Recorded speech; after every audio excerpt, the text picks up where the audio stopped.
دجال کا فتنہ اتنا خطرناک اور شدید ہے کہ اللہ کے ہر نبی نے اپنی اپنی امت کو دجال کے بارے میں خبردار کیا کہ اگر ان کے زمانے کے اندر دجال آ جائے تو وہ لوگ اپنے ایمان کو کیسے محفوظ فرمائیں۔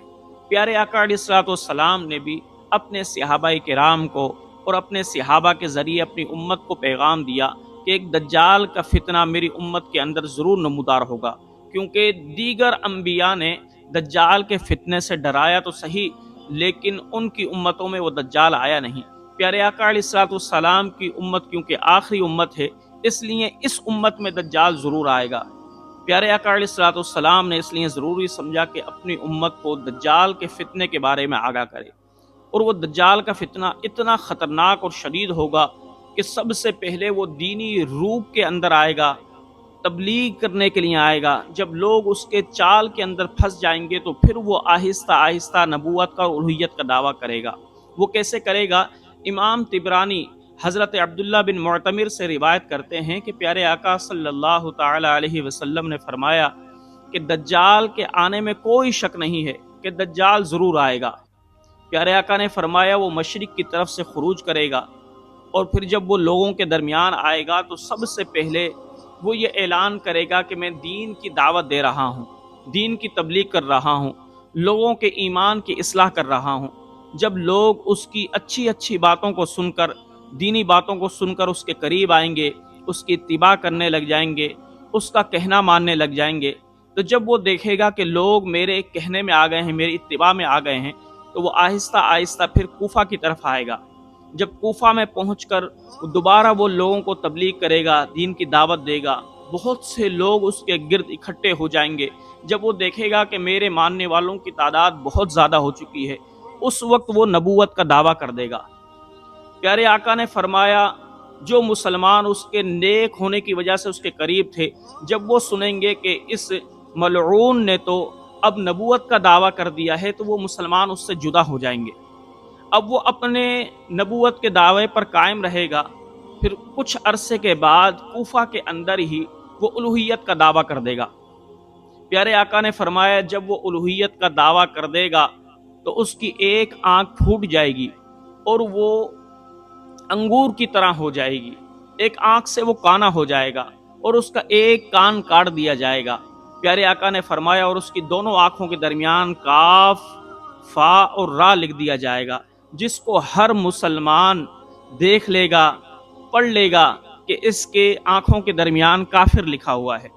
پیارے آقا علیہ الصلوۃ والسلام نے فرمایا لیکن اس کا فتنہ اتنا شدید ہوگا کہ پھر وہ اپنے ساتھ آگ کا اور پانی کا دریا ساتھ لے کر چلے گا، اور جس قوم کے پاس بھی جائے گا اس کو دعوت دے گا، جو اس کی دعوت کو مانے گا اس کو وہ پانی کے دریا کے اندر کہے گا یہ میری جنت ہے، اس میں داخل ہو جاؤ، اور جو اس کے کہے میں نہیں آئے گا اس کو دوزخ کے دریا کے اندر ڈالے گا۔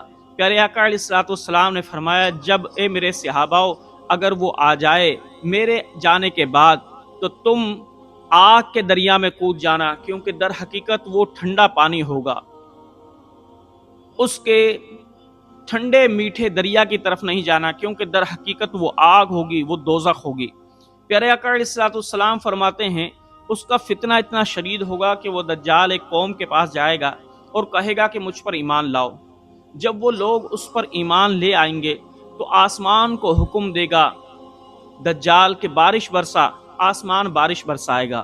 وہ زمین کو حکم دے گا کہ سبزہ اگا، تو زمین سبزہ اگائے گی۔ وہاں کے لوگ خوشحال ہو جائیں گے۔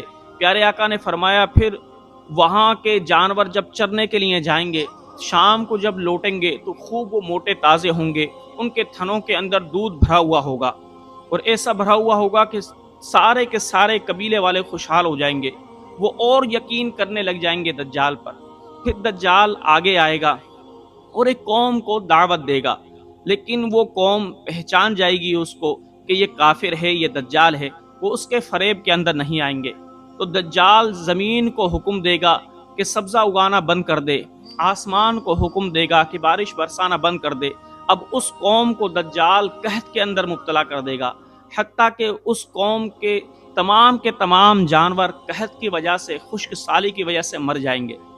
پیارے آقا علیہ الصلوۃ والسلام فرماتے ہیں پھر دجال آگے بڑھے گا بنجر زمین کے پاس سے گزرے گا تو بنجر زمین کو حکم دے گا کہ اپنے خزانے اگل دے۔ اب وہ بنجر زمین اپنے خزانے اگلے گی تو شہد کی مکھیوں کی طرح سونا اور چاندی اس کی طرف دوڑتا ہوا آئے گا۔ پیارے آقا علیہ الصلوۃ والسلام فرماتے ہیں دجال جب یہ کارنامے انجام دے رہا ہوگا تو ایک شخص لوگوں کے درمیان آئے گا اور کہے گا کہ میں دجال سے ملنا چاہتا ہوں۔ اس کے جو باشندے ہوں گے، اس کے جو سپاہی ہوں گے، وہ کہیں گے تو دجال سے کیوں ملنا چاہتا ہے؟ وہ شخص کہے گا اس لیے کہ اس نے ربوبیت کا دعویٰ کیا ہے اور وہ ملعون ہے، میں اس سے مقابلہ کرنا چاہتا ہوں۔ اب جب اس کے سپاہی اس شخص کو پکڑ لیں گے تو اس کو مارنے لگیں گے، لیکن ایک سپاہی پیارے آقا نے فرمایا، وہ کہے گا کہ نہیں نہیں، ہمارے رب نے یعنی دجال نے تو منع کیا ہے کہ میرے علاوہ کوئی نہ مارے۔ تو اس شخص کو دجال کے سامنے لا کر کھڑا کر دیا جائے گا۔ دجال اس سے کہے گا کیا تو مجھے اپنا رب مانتا ہے؟ تو وہ شخص انکار کر دے گا۔ پیارے آقا نے فرمایا جب وہ انکار کر دے گا اور اس کو ملعون کہے گا تو دجال اس کو دو ٹکڑے کر دے گا اپنی تلوار سے۔ ایک حدیث کے اندر آیا وہ قتل کیسے کرے گا کہ سر کی مانگ سے لے کر نیچے تک اس کو دو ٹکڑوں کے اندر آرے سے کٹوا دے گا۔ جب اس کے دو ٹکڑے ہو جائیں گے تو دجال لوگوں کو فریب دینے کے لیے دوبارہ اس لاش کو حکم دے گا کہ زندہ ہو جا۔ اب وہ لاش زندہ ہو جائے گی اور اس کا چہرہ حشاش بشاش ہوگا۔ جب وہ زندہ شخص دوبارہ زندہ ہو جائے گا تو اب دوبارہ وہ دجال کہے گا کیا اب تو مجھ پر ایمان لاتا ہے یا نہیں؟ کیونکہ دیکھ میں موت بھی دیتا ہوں اور زندہ بھی کرتا ہوں۔ لیکن وہ مومن شخص کہے گا اے ملعون، تو واقعی ملعون ہے، اب تو مجھے کوئی یقین نہیں کہ جو میرے نبی نے تیرے اندر صفات بتائی تھیں وہ تمام کی تمام تیرے اندر صفات موجود ہیں۔ تو ایک آنکھ سے کانا بھی ہے، تیری آنکھوں کے درمیان کافر بھی لکھا ہوا ہے، اور تو ربوبیت کا دعویٰ کرتا ہے، حالانکہ تو حادث ہے، تو ختم ہونے والا ہے، واقعی تو جھوٹا ہے۔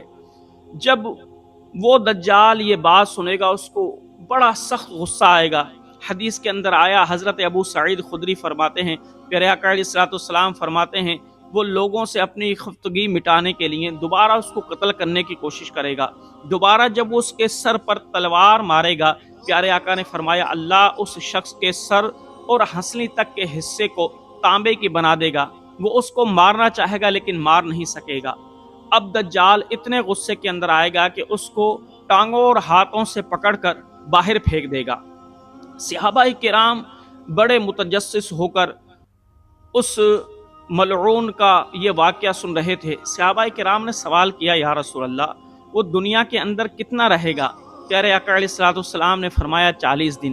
اور تمہیں پتہ ہے وہ 40 دن کیسے ہوں گے کہ اس کا ایک دن سال کے برابر ہوگا، دوسرا دن مہینے کے برابر ہوگا، تیسرا دن ہفتے کے برابر ہوگا، اور باقی تمہارے عام دنوں کی طرح ہوں گے۔ صحابہ کرام نے عرض کی یا رسول اللہ جب اس کا ایک دن سال کے برابر ہوگا تو ہم نمازیں کیسے پڑھیں گے؟ پیارے آقا علیہ الصلوۃ والسلام نے فرمایا تم اپنے اندازے سے دن کی 5 نمازیں پڑھتے رہنا۔ پھر صحابہ کرام نے عرض کی یا رسول اللہ وہ کس کی طرح لگے گا، اس کی شکل و صورت کیسی ہوگی؟ پیارے آقا علیہ الصلوۃ والسلام نے فرمایا جو ہمارے زمانے کے اندر عبد العزیٰ بن قطن ہے یہ اس شخص کے مشابہ ہوگا۔ وہ نوجوان ہوگا، اس کے بال گھنگریالے ہوں گے، اور وہ ایک آنکھ سے کانا ہوگا، اور اس کی آنکھوں کے درمیان کاف فا را لکھا ہوا ہوگا۔ یہ پیارے آقا علیہ الصلوۃ والسلام نے اس کی علامات بھی بتا دیں، اس کا چہرہ بھی بتا دیا کہ وہ کس طریقے سے لگے گا۔